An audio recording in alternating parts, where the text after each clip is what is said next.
Сьогодні ми покажемо вам обличчя російських воєнних злочинців, розповімо, що вони скоїли, назвемо їхні імена, дізнаємось, хто вони та звідки, здеанонимо їхнє місце проживання і подивимось на батьків, які виховали катів. Я пам'ятаю його обличчя, пам'ятаю цей голос, все пам'ятаю.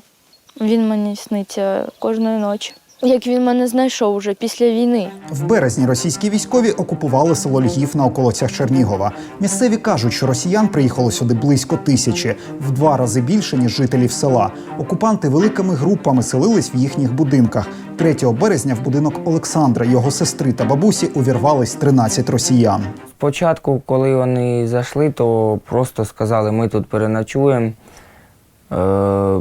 Це командир казав, бабуля, все буде добре, ми нічого не будемо брати і утром уїдемо. Потім командир зайшов в хату та прогнав мене з мого ліжка в кімнату і закрив мене там.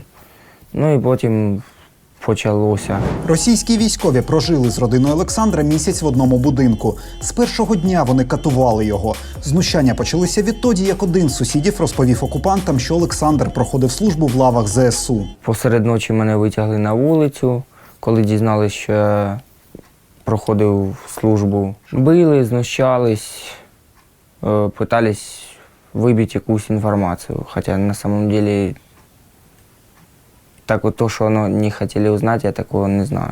Олександр проходив строкову службу і демобілізувався півроку тому. Він навіть не брав участі в бойових діях на Донбасі. Але окупанти 4 доби змушували Олександра ночувати на подвір'ї зв'язаним, а першу ніч взагалі без верхнього одягу. Отут я провів свої перші 4 ночі на стільчику. Коли я попросив зайти, щоб вони подали бушлат, щоб я одів щось потепліше, то вони сказали, не замерзнеш. Потім вежливі люди, як люблять називати себе російські військові, почали домагатись його 16-річної сестри. Він штовхнув мене в кімнату і сказав, тихо мовчи.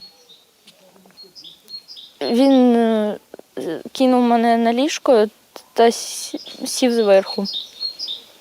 І почав душити. Я закричала, в глазах таке темніло, і я задихалась. Він – це командир. Принаймні командиром його називали інші 12 російських військових, які зайняли будинок Олександра та його родини.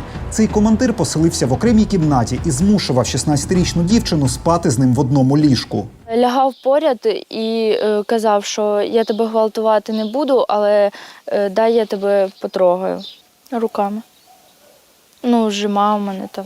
Олександр запам'ятав прізвища та імена цих російських окупантів.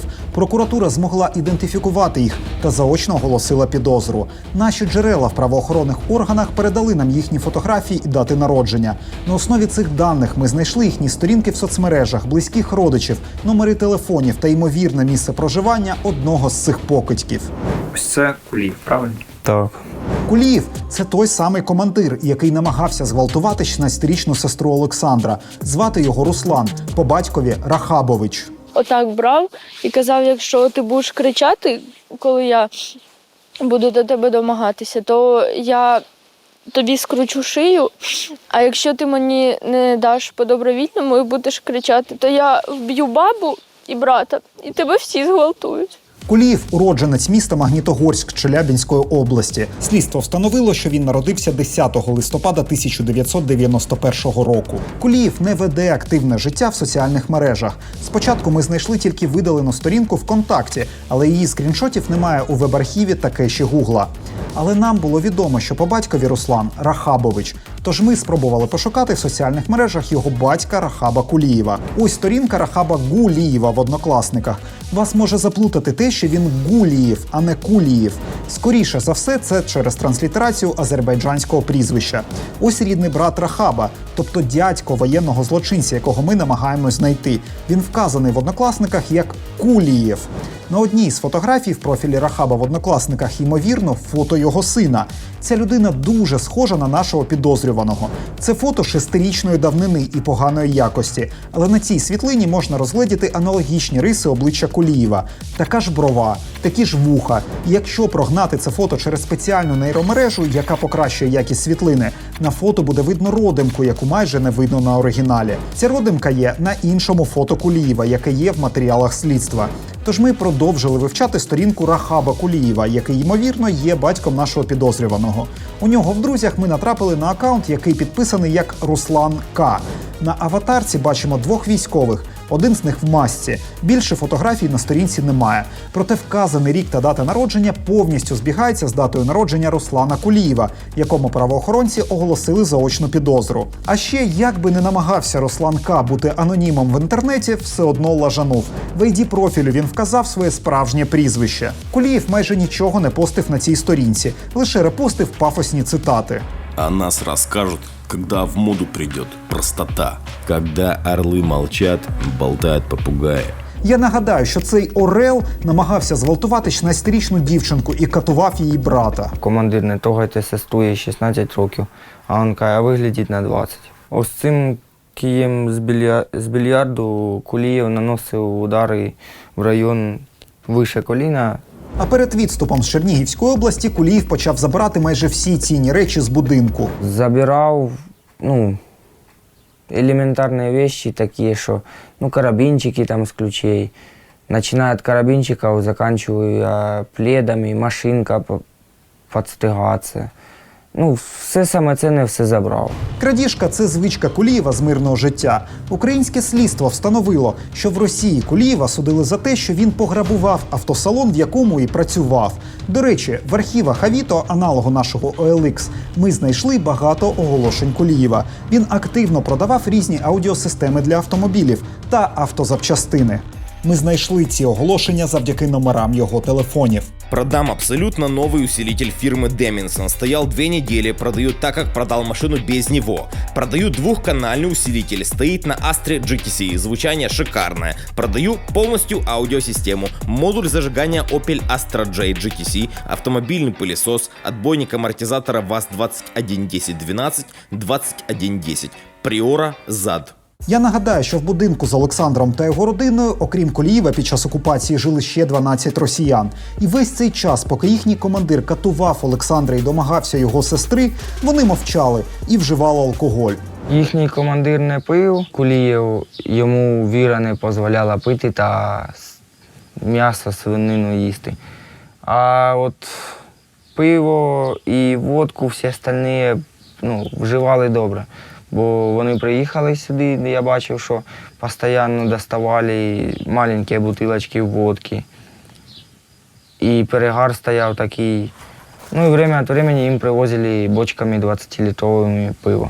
А один з підлеглих Кулієва допомагав своєму командиру катувати Олександра і не пускав його в кімнату до сестри, коли вона знаходилась там наодинці з Кулієвим. Хто саме приймав участь в тому, що тебе катував? Кулієв і Чудін Андрій. Тобто 2 людини? Да. Андрію Чудіну 22 роки, і він земляк свого командира, теж з Магнітогорську-Челябінської області, хоча на сторінці ВКонтакті вказав, що з Алтайського краю. На аватарці він позує у футболці дуже схожій на брендовану футболку армії Росії. А це? Вон. Чудін, правда? Да. Сторінка Чудіна закрита, але ми знайшли сторінку ВКонтакті його матері. Звати її Людмила. Вона займається хендмейдом і продає штучні квіти. На її сторінці купа фотографій з сином. А за день до повномасштабного вторгнення, 23 лютого, вона запостила оце. Любимому сыночку, с праздником, мой самый любимый мужчина, горжусь тобой. А в статусі бажає своєму сину легкої служби. Сыночек, легкой службы тебе. В березні мати Чудіна репостила ось такі картинки. Чей бы сын не был, возвращайтесь все живыми и здоровыми. Низкий вам поклон, храни вас Бог. В цей же час, в березні місяці, коли його мама репостила сльозливі цитати про російських солдат, її син Андрій Чудін допомагав своєму командиру Руслану Кулієву домагатися 16-річної дівчинки та катувати її брата. А в травні, через місяць після того, як вони покинули Чернігів, Чудін відправив мамі квіти. Сыночек, родной мой, люблю тебя. Спасибо большое за цветы. Очень скучаю и жду. Мамочка хорошего сыночка воспитала. Настоящий мужчина. Им можно гордиться. Чудін бив кулаком по ребрах. Ми спробували знайти ймовірні місця проживання Чудіна. Спочатку знайшли його старе оголошення. Кілька років тому на Авіто він здавав однокімнатну квартиру на вулиці Піонерська, 22 в Магнітогорську. Фотографії квартири збереглись не в дуже хорошій якості. Якщо Чудін вже не здає цю квартиру і живе в ній сам, після нашого сюжету він в будь-який момент може переїхати. Тим більше у нього є надійний тил – мама. Можливо, він проживає у неї і зараз. Тож ми почали шукати місце проживання мами воєнного злочинця. Для цього ми проаналізували всі фотографії зі сторінки ВКонтакті його мами Людмили. Нас зацікавили ось ці фотографії. В різні роки вона постила світлини з одних і тих же місць. Ось одна й та сама гойдалка. На інших фото одна й та сама будівля, а на цих одна й та сама лавочка. Перший крок – знайти цю будівлю за допомогою Google Maps. Будинок нагадує дитсадок чи школу. Тож починаємо передивлятись магнітогорські заклади освіти. Ми доволі швидко знайшли цей будинок. Це дитсадок номер 8. Тут, на цьому майданчику біля дитсадку, сфотографувалися Чудін, його молодша сестра та мама. Наша початкова теорія доволі проста та логічна. Ми припустили, що в цьому дитсадку може вчитися сестра Андрія Чудіна. А якщо вона там вчиться, значить, ймовірно, і живе десь поряд. Шукаємо далі гойдалку, яка неодноразово потрапляла в об'єктив Людмили. Навіщо вона нам потрібна? Теоретично вона знаходиться десь біля будинку, в якому проживає родина Чудіних. Знайшли ми її теж доволі швидко. Ось вона. Ця гойдалка знаходиться на майданчику біля того самого дитсадка. А в панораму Google Maps навіть потрапила така ж сама автівка, яка є і на світлинах з соцмереж Людмили Чудіної. Тепер ми знаємо район, в якому часто фотографується Людмила. Наступний крок – знайти лавочку, яка теж неодноразово потрапляла на світлини мами Андрія Чудіна. На цій лавочці вона фотографує свої штучні квіти, можливо, перед тим, як віддати свій хендмейд замовникам. Ми помандрували по сусідніх дворах і знайшли схожу. Перевіряємо деталі. Позаду такий же кущ, паркан та вхід до підвалу. Ймовірно, вони живуть в цьому будинку. Але це поки лише припущення. Тож ми ще раз переглянули інші знімки і натрапили на цю світлину. Людмила Чудіна, мама Андрія, поділилася зі своїми друзями фоточкою зі своїм котом. На задній план потрапило вікно. У вікні можна розгледіти фасад будинку, дуже схожого на той самий дитсадок. Завдяки його кольоровому фасаду ми можемо дізнатися, з якого саме будинку було зроблено фото. Порівнюємо фасади на фотографії кота Людмили і на панорамі з Google Maps. Віддаляємося і дивимося, який будинок розташований навпроти. Це він.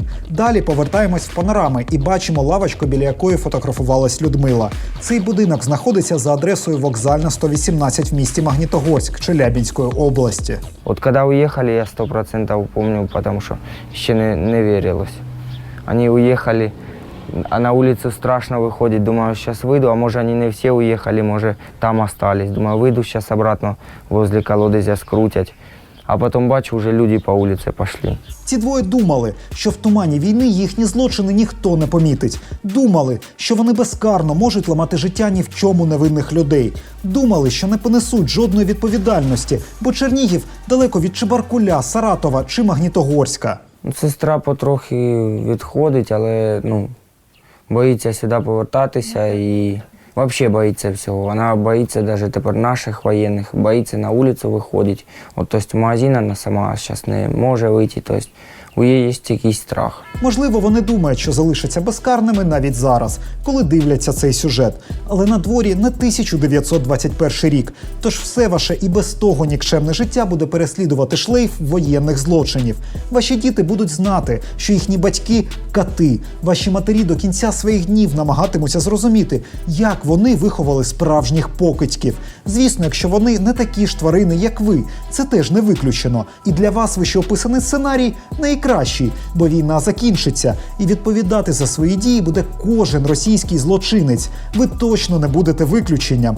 Звісно, якщо не помрете на українській землі раніше нашої перемоги.